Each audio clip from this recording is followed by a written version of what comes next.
मुझे बताइए वो कौन सा ऐसा डेवलपमेंट रिलेटेड काम हुआ है जो 370 हटने से पहले मुमकिन नहीं था।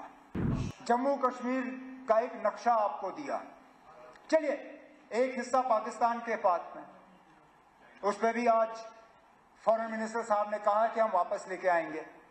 किसने रोका? मुझे बताइएगा किसने रोका? जब आप लाएंगे ना, मेहरबानी करके जब ये थोड़ा सा हम पे एहसान करिए, जब उस तरफ का लाएंगे तो जो चीन के पास है ना वो भी लाइए। जो महाराजा साहब ने जम्मू कश्मीर का नक्शा बनाया था उसके भी आपने दो हिस्से किए, लद्दाख को अलग किया। अब आप कहते हो लद्दाख के लोग ये चाहते थे, कभी पूछा आपने उनसे? कोशिश की गई कि एड्रेस के जरिए, इस खुतबा के जरिए गवर्नमेंट के जो इंटेंशंस हैं, गवर्नमेंट के जो इरादे हैं, जो अभी तक हुआ, जो होना बाकी है, उसके बारे में हम जिक्र करें। अब कई मेरे साथी एक एक नुक्ते पे गए और कहा ये नहीं था, ये नहीं था, ये नहीं था, पिछली एड्रेस में ये था, इस बार इसका जिक्र नहीं हुआ। स्पीकर साहब, गवर्नमेंट एक एड्रेस से दूसरी एड्रेस तक नहीं चलता। गवर्नमेंट 5 साल इन कंटिन्यूएशन चलता है। 4 महीने पहले इसी हाउस के सामने एलजी साहब ने पहला अपना खुतबा पेश किया। ज्यादातर बातें उसमें हुई। अब ये जरूरी नहीं है कि जो बातें 4 महीने पहले की गई उन्हें दोबारा भी दोहराया जाए। पहला खुतबा देखिए, ये देखिए, ये इन कंटिन्यूएशन होता है, ये इन एडिशन होता है। ये खुतबा 4 महीने वाले पहले को रिप्लेस नहीं करता, उसको ऐड कर देता है। तो मेरे वो साथी जो ये तासुर शायद पैदा कराने की कोशिश कर रहे हैं, जनाब हम कुछ चीजों पे अचानक खामोश हो गए, हमने कुछ चीजों का जिक्र नहीं किया, शायद 4 महीने पहले किया था लेकिन अब नहीं किया क्योंकि अब किसी ने कहा ये कोई प्रेम पत्र है। अब अगर हमने प्रेम पत्र लिखना होता हम पहले खुतबे में लिखते। मकसद ये था कि शुरुआत वहां से हुई, इसमें हमने और इजाफा किया। जब अगले साल, मैं उम्मीद करता हूं उस वक्त गवर्नर होंगे, जब उस वक्त गवर्नर साहब का खुतबा होगा और इजाफा होगा, और अगले 5 साल तक ये सिलसिला चलता रहेगा। तो इसलिए मेरे जो सीनियर साथी श्यामलाल शर्मा जी पेजेस गिन रहे थे कि ना उसमें इतने पैरा थे तो इसमें इतने पैरा हैं, उसमें इतने पेज तो इतने पेज। कागज बचाने का मेरा इरादा नहीं था। अगर कागज बचाने का ही होता तो हम फटाफट वो ई गवर्नेंस के जरिए आप तक पहुंचा देते। थोड़ी सी आपको हम राहत पहुंचाने की कोशिश कर रहे थे, इस बात का एहसास रखते हुए कि अगर एलजी साहब का खुतबा हम 1-1.5 घंटा रखते आपको सुनना पड़ता। अब कल ठीक इसी जगह लगभग 11-11:15 बजे आपको फिर मेरा ही भाषण सुनना होगा, कोई 2-2.25 घंटे, वो भी अंग्रेजी में। तो हमने सोचा ना, जब गवर्नर साहब ने 4 महीने पहले इतना लंबा सारा खाका आपके सामने खींचा, तो इस बार इसको थोड़ा कंसाइज करके बाकी बातें हम बाद के लिए रखेंगे।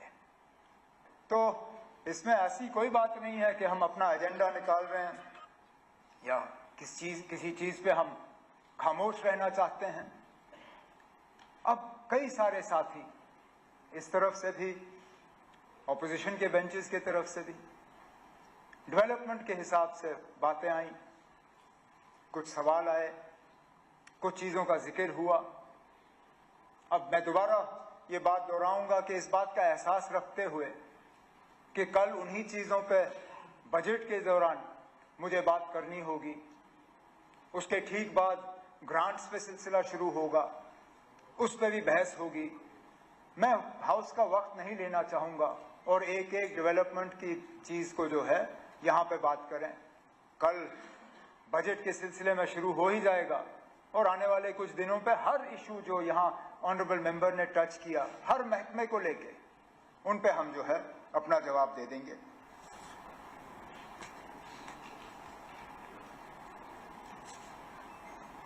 हमारे मैनिफेस्टो का यहाँ बहुत जिक्र हुआ, बहुत सी बातें आई मैनिफेस्टो को लेके।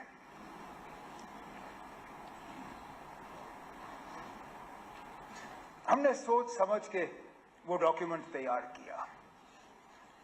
जम्मू कश्मीर के आवाम के साथ वो हमारा वादा है।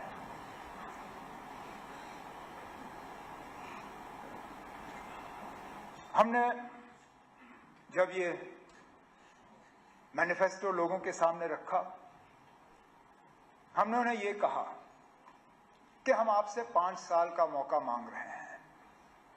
हम इस 5 साल के दौरान ये तमाम चीजें करके अपने आप को आपके सामने पेश करेंगे। मैं आज इस हाउस में जम्मू कश्मीर के लोगों को यकीन दिलाना चाहता हूं कि जो बातें A to Z, जो बातें हमने अपने मैनिफेस्टो में की हैं, हम इन आने वाले 5 साल में उन बातों पे कायम रह के उनको पूरा करेंगे। उनमें जो कैदियों के हवाले से बात हुई, अब मैं इसमें सियासत में उलझना नहीं चाहता हूं, नहीं तो बहुत कुछ कहा जा सकता है इन कैदियों के बारे में जिन पे 2016 में केस लगे थे और उनसे केस वापस लेने के वादे हुए जो फिर नहीं हुआ। जो टर्मिनेशंस की बात यहां पे हुई सरकारी मुलाजमों की, उसका सिलसिला किस दौर में शुरू हुआ वो हम सब जानते हैं, लेकिन सिलसिला रुक जाना चाहिए, उस पर हम वादाबंद हैं और हम अपने वादे पे कायम रहेंगे। अब लीडर ऑफ द ऑपोजिशन साहब ने ये कहा कि हम पीएसए इस्तेमाल करते हैं तो क्या गुनाह करते हैं। अब अगर पीएसए ही आपका हथियार है तो आपका केस कमजोर है ना। आप मान के चलिए, अगर आप सिर्फ पीएसए के बुनियाद पे इन लोगों को जेल में रख रहे हो सालों साल, इसका मतलब ये है कि आपके पास इनको प्रोसिक्यूट करने की कोई सबूत है नहीं, आपके पास इनके खिलाफ कोई केस है नहीं, आप सिर्फ पीएसए के जरिए जो है इनको बंद रख रहे हैं। अगर वाकई जो आप कहते हो कि ये पत्थरबाज हैं, ये ओजीडब्ल्यू हैं, ये वे हैं, तो प्रिवेंटिव डिटेंशन की जरूरत क्यों? प्रिवेंटिव डिटेंशन की जरूरत वहां पड़ती है जहां आप और कोई केस बना नहीं सकते हो। आपने मेरे खिलाफ पीएसए लगाया क्योंकि मुझे बंद करने के लिए आपके पास और कुछ था नहीं। आपने पहले प्रिवेंटिव डिटेंशन में मुझे 6 महीने बंद रखा, जब वो अरसा बीत गया और कुछ चाहिए था आपको, आपके पास और कुछ था नहीं, तो पीएसए लगा के मुझे बंद कर दिया। ये जो 400 पीएसए में बंद हैं, अगर वाकई जो आप कहते हो सही है, क्योंकि आज पुलिस और लॉ एंड ऑर्डर मेरे पास है नहीं, तो जो आंकड़े आपके पास आ जाते हैं वो मेरे पास नहीं आते। आप ब्रीफिंग लेके आते हो, मेरे पास वो ब्रीफिंग है नहीं। अगर जो आप कहते हो जनाब वो ये हैं वो हैं, मुल्क के खिलाफ इन्होंने कार्रवाई की, तो पीएसए के बजाय उन पे केस करिए, प्रोसिक्यूट करिए, जेल की सजा दिलाइए, फिर जाएं जेल में। लेकिन अगर सिर्फ पीएसए के बुनियाद पे आप उनको बंद रखते हो तो कहीं ना कहीं आपके कहने में और जमीनी हकीकत में थोड़ा सा फर्क है।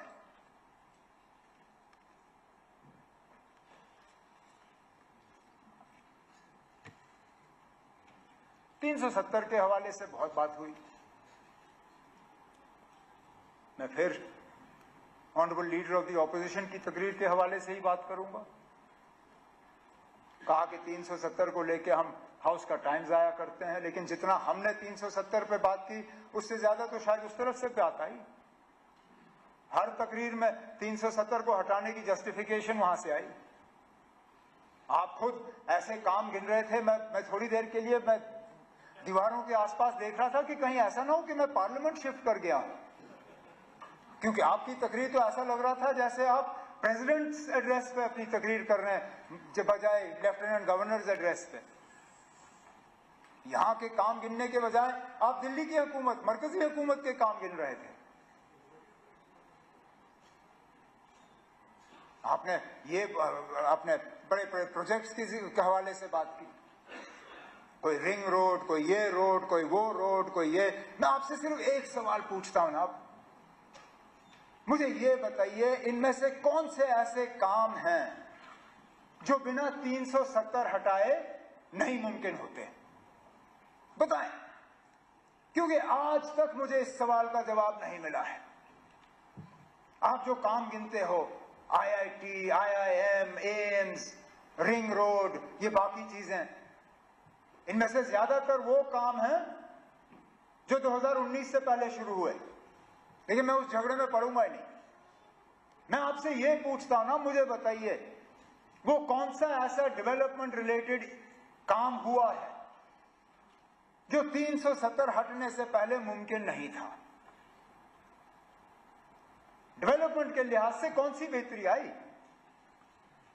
अब चलिए, आज आप कहेंगे आपको इस पे जवाब देने का मौका नहीं मिला, चलिए बजट में जब आप तकरीर करेंगे कम से कम उस वक्त मुझे बताइए ना, कोई ऐसा एक प्रोजेक्ट बताइए मुझे जो बिना 370 हटाए हुए यहां मुमकिन नहीं होता। मैं भी अपनी जगह समझ जाऊंगा ना, वाकई शायद कोई बहुत बेहतरी या तरक्की आई है।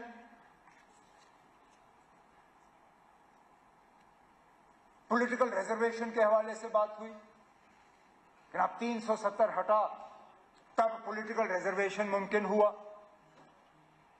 अब पॉलिटिकल रिजर्वेशन करके आपने क्या फायदा दिया इस कौम को? आप मेरे जो हमारे गुजर यहां पे कम्युनिटी से ताल्लुक रखते हुए MLAs हैं, उनके तरफ इशारा करके कहा कि ना हमने आपको बहुत बड़ा फायदा दिया जो पॉलिटिकल रिजर्वेशन दिया आपको। अरे इनकी तादाद गिनिए ना, आज कितने हैं? 6 हैं। आपके रिजर्वेशन देने से पहले कितने थे ना, जरा पूछिए इनसे। 9 थे। नहीं ना, आज 9 नहीं है। हाँ ना, आप आपने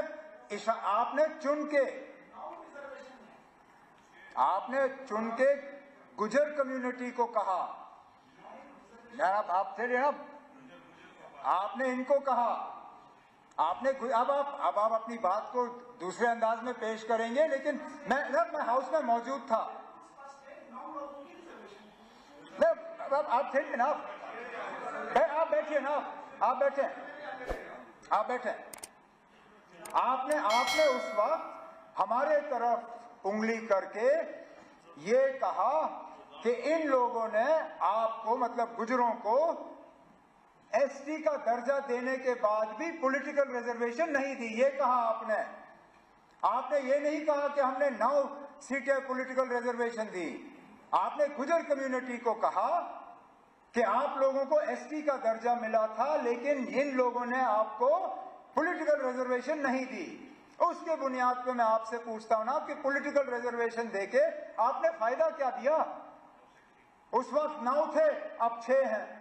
अब आप कहोगे पहाड़ियों की आबादी बढ़ गई, यहां तादाद बढ़ गई, लेकिन इसमें से 2 तो मेरे साथी ऐसे हैं जो ओपन सीटों में जीत के आ गए, तो कोई ऐसा तूफान नहीं।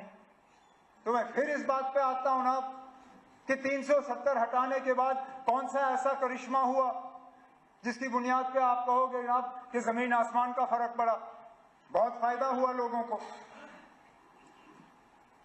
फिर आपने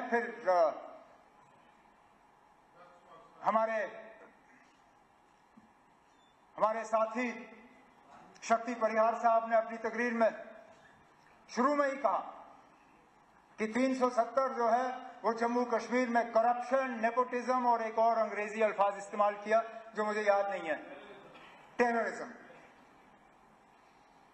चलिए एक सेकंड के लिए टेररिज्म, मैं ये जब टेररिज्म की मैं बात सुनता हूं तो मैं थोड़ा परेशान।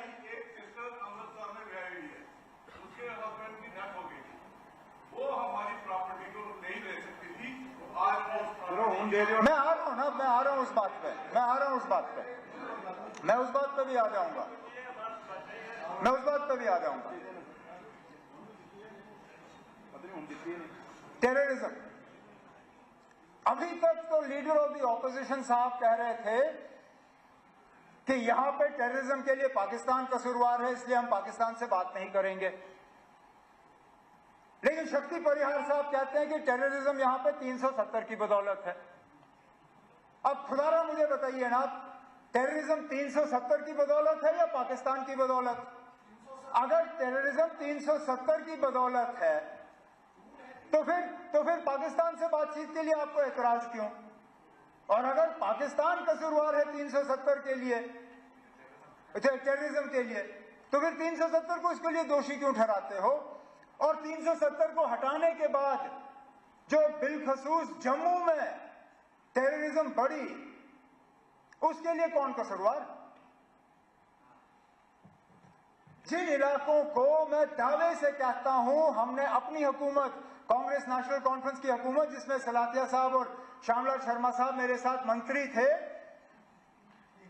इतना बड़ा जम्मू का हिस्सा हमने पूरा जी टेररिज्म से मुक्त किया था। पूछिए इनसे, कम से कम इस बात पर तो ये इनकार नहीं कर सकेंगे। कब हुए जम्मू शहर में हमले जब हम मंत्री थे? कब हुए रियासी में हमले जब हम मंत्री थे? कब हुए यात्रियों पे हमले जब हम मंत्री थे? कब हुए रजौरी बाजार में हमले जब हम मंत्री थे? नहीं हुए। मैं गिनना नहीं चाहता हूं, नहीं तो गिनने की, अगर मैं गिनना शुरू कर गया तो फिर कोई एंड नहीं होगा इसका। लेकिन मेरा कहने का मतलब यह है ना, अगर अकेले 370 ही जम्मू कश्मीर में टेररिज्म के लिए जो है कसूरवार है, तो हटाने के बाद बंद हो जाना चाहिए था। नहीं हुआ ना, तो इसमें भी फेल, इसमें भी फेल। फिर नेपोटिज्म की तो मैं बात करूंगा ही नहीं, क्योंकि उसमें कोई पार्टी जो है वो कहते हैं ना हमाम में सब नंगे, ना हम नेपोटिज्म की बात कर सकते ना आप, तो छोड़ दीजिए उसको। अब करप्शन की हम बात करें, 370 करप्शन के लिए जो है जिम्मेदार था, और हटने के बाद अब करप्शन है नहीं। जल जीवन मिशन पर सबसे ज्यादा शोर किसने किया ना? सबसे ज्यादा शोर जल जीवन मिशन पर किसने किया? क्या कहा? जुगाड़ जीवन मिशन? हाँ, जुगाड़ू जीवन मिशन, जल जुगाड़ मिशन, कुछ ऐसा ही कहा। ये मेरे अल्फाज नहीं है, उस तरफ से आए। हम एज मिनिस्टर, अब शायद कहना नहीं चाहिए, लेकिन हम आपस में बैठ के ये बात करते हैं कि अगर क्वेश्चन आवर में पहले 2 सवाल जो है वो जल जीवन मिशन के हों, हमारा काम आसान हो जाता है, क्योंकि 40-45 मिनट तो इसी बेचारे जावेद राणा साहब के ही निकल जाते हैं। क्योंकि आप में से कोई ऐसा नहीं है जो जल जीवन मिशन को लेके परेशान नहीं या शिकायत नहीं करता। एक चलिए, mining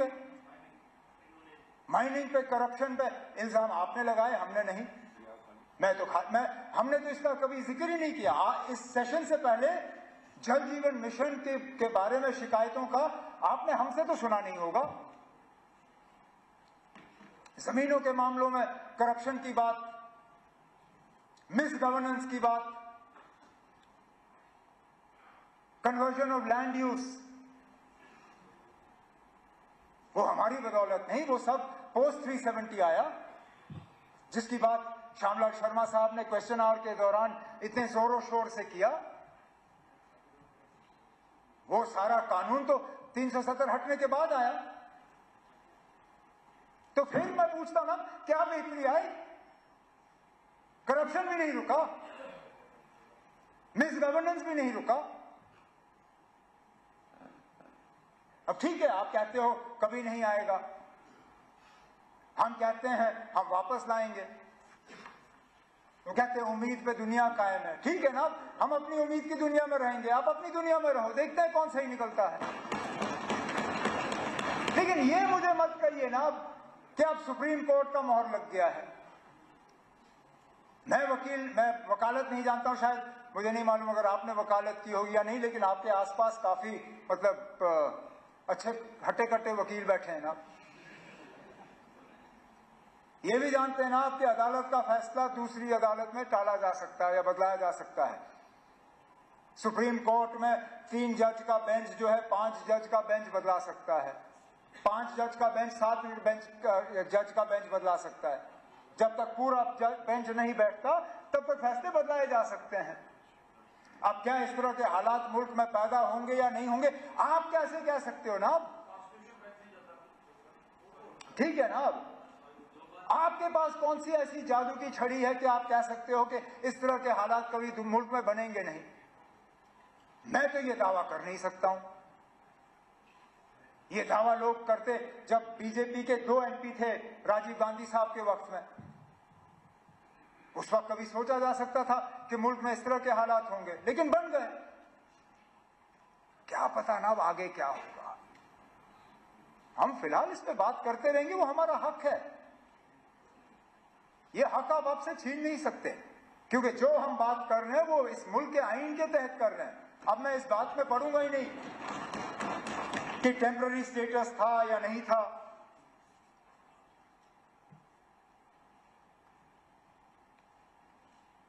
leader of the opposition साहब ने महाराजा साहब के हवाले से कहा कि हम बार बार उनका इंसल्ट करते हैं, अपमान करते हैं। हमारे तरफ से तो कभी नहीं हुआ।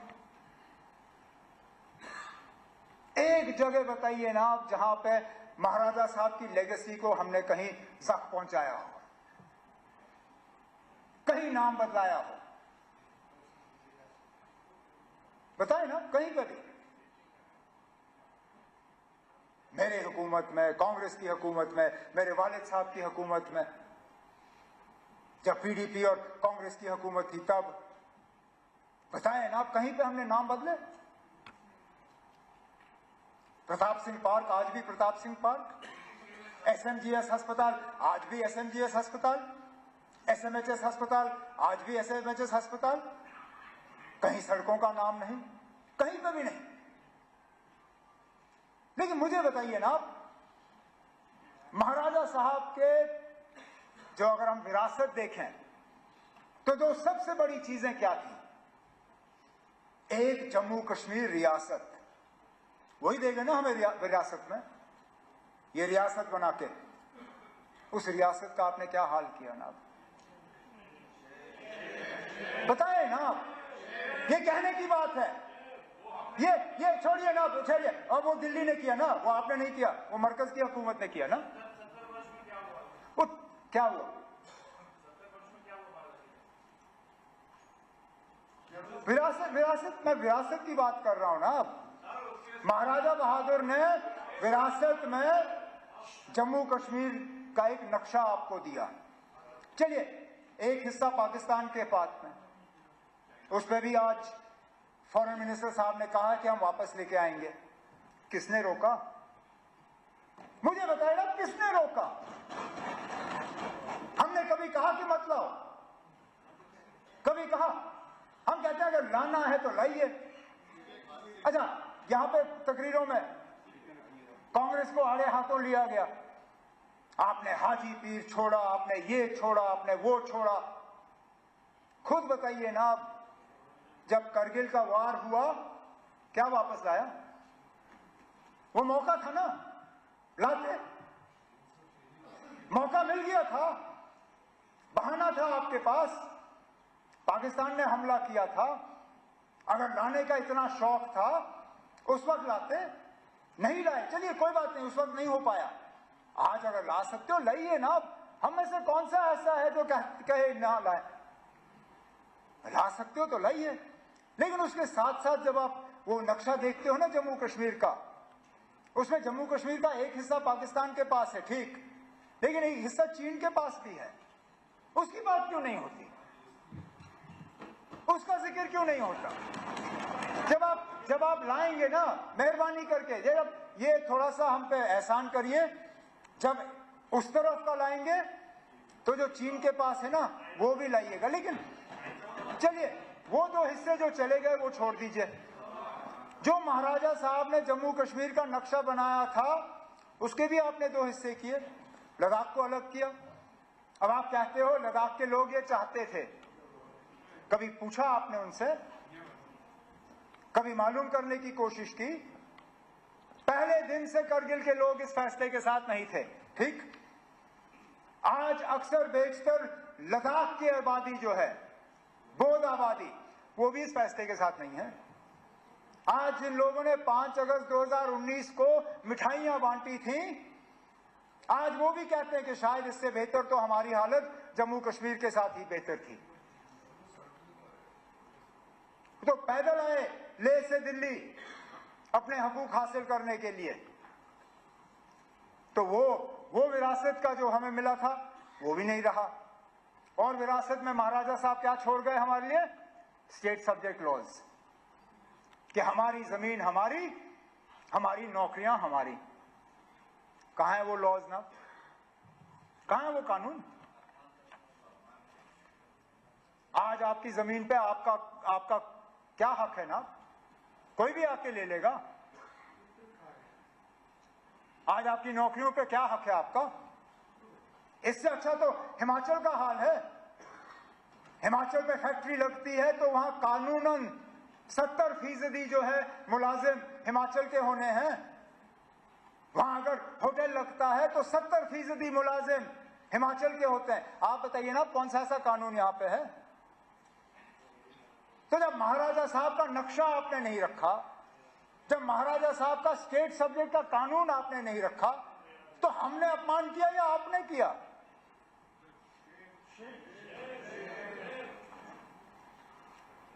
लेकिन चलिए कर लिया।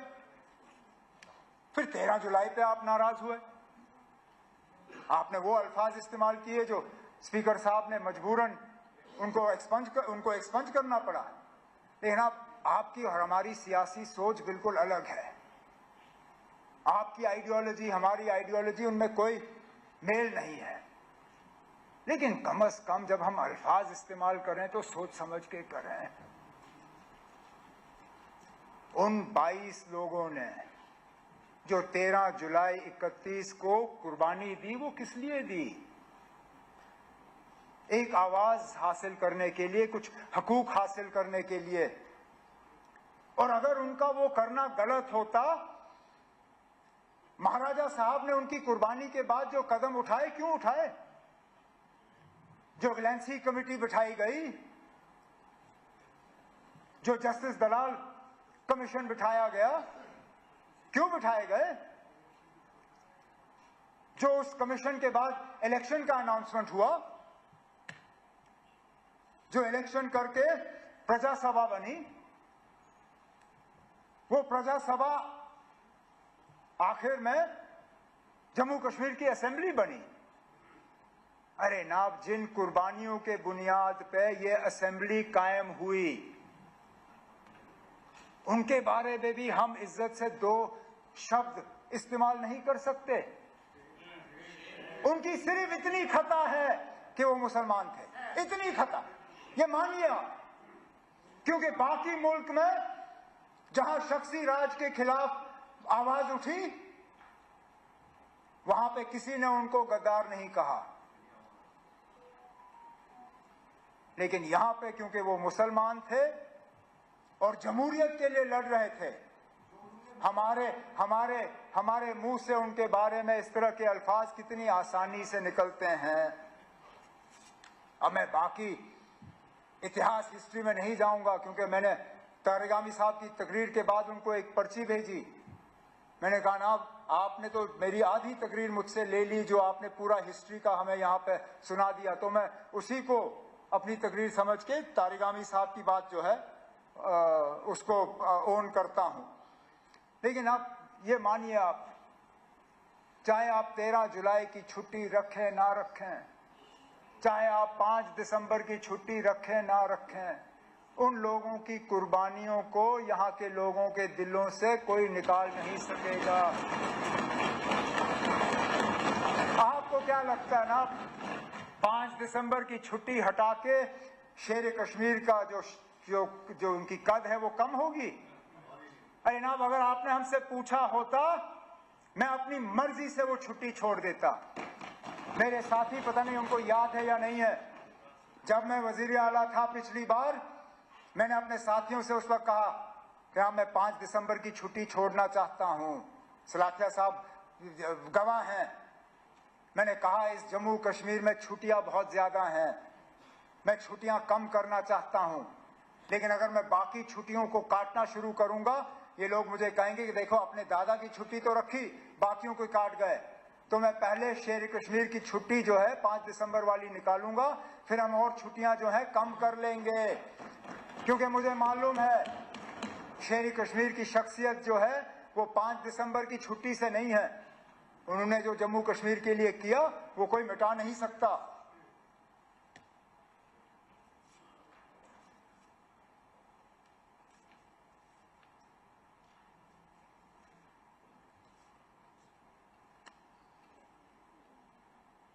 स्टेटहुड का रेजोल्यूशन, हमारे एक साथी ने पूछा, नहीं, मैं उस पर आ रहा हूं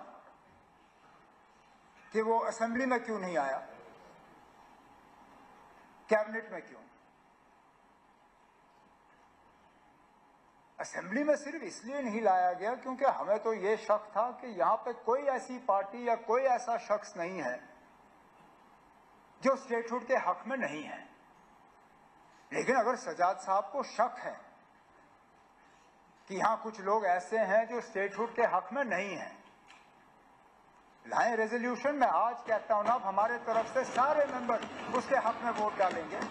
वैसे भी शायद कल या परसों इन्होंने वैसे भी हाथ ऊपर करवा के 2 रेजोल्यूशन तो यहां पास कराई थी, ये वाला भी पास करा देते, हम अभी हाथ ऊपर कर लेते। नहीं ना, ये वाला अब इनसे बात करके करवा लीजिए, लाइए ना, इनसे मशवरा कर लीजिए, आपके वहां बैठे हुए हैं, लाए ना, हमें कोई एतराज नहीं है। लेकिन उसके साथ साथ जब तक हमें स्टेटहुड वापस नहीं मिलता, तब तक गवर्नेंस पे क्लैरिटी के लिए जो बिजनेस रूल्स जो हैं उन्हें फ्रेम करने की जरूरत थी।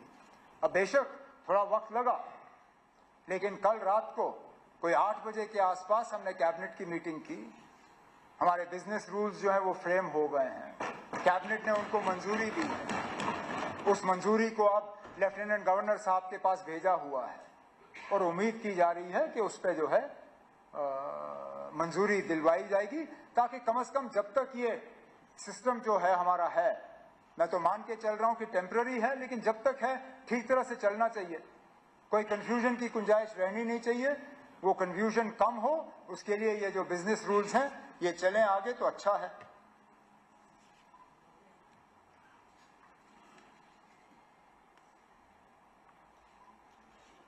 क्योंकि इसी में हमारी डिग्निटी और जो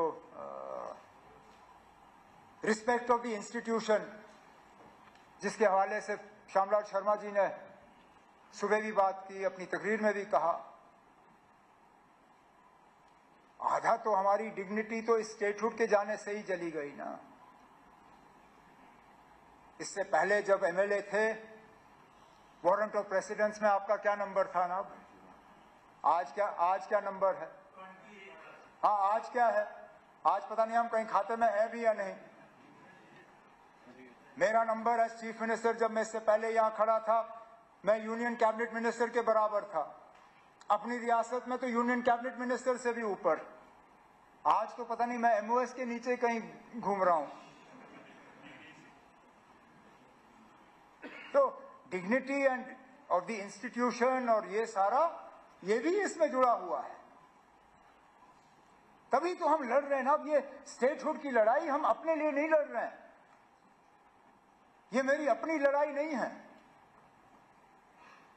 ये जम्मू कश्मीर के फायदे के लिए लड़ाई है। क्योंकि जो चीजें हम करना चाहते हैं उनमें से कई सारी ऐसी चीजें हैं जिनको अमली जामा हम तब पहना पाएंगे, जिन चीजों को वापस लेने की जरूरत है, जिन चीजों को बदलने की जरूरत है।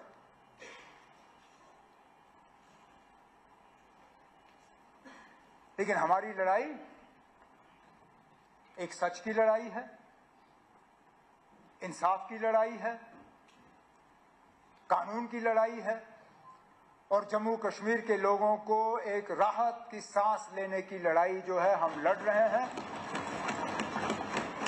और इस लड़ाई में हम पीछे नहीं हटेंगे। बीच बीच में कुछ लोग हमें डराने की, धमकाने की, खामोश कराने की कोशिश करते हैं, लेकिन हम खामोश रहने वाले लोग नहीं हैं। हम जम्मू कश्मीर के लोगों के हकूक के लिए, जम्मू कश्मीर के लोगों के बका के लिए, जम्मू कश्मीर की तरक्की के लिए, जम्मू कश्मीर के भाईचारे के लिए अपनी लड़ाई जारी रखेंगे। स्पीकर साहब, मुझे कल इससे ज्यादा लंबी तकरीर करनी है। पानी का एक कतरा शाम के 6:35 से पहले पीने की इजाजत भी नहीं है। तो कल की तैयारी करने के लिए मैं आज अपनी तकरीर यहीं पे समाप्त करूंगा। एलजी साहब को उनके खुतबे के लिए मैं अपने तरफ से शुक्रिया करता हूं और उम्मीद करता हूं कि हाउस के तरफ से एलजी साहब का शुक्रिया होगा। बहुत बहुत शुक्रिया। Thank you very much.